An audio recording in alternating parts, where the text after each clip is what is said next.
Okay, ito ipapamachine shop ito. Kasi naririto yung singaw, repace ang tawag doon. At ganun din ito, i-repace ito para yung mga debris, mga dumi tanggal. Yan, ganun din ito, repace po ito lahat.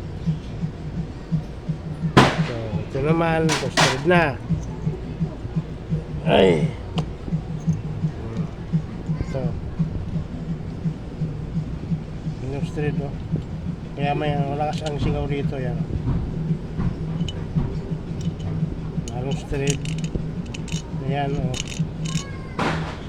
Dalawang option dito. Machine shop. Pero sasabay na lang to machine shop.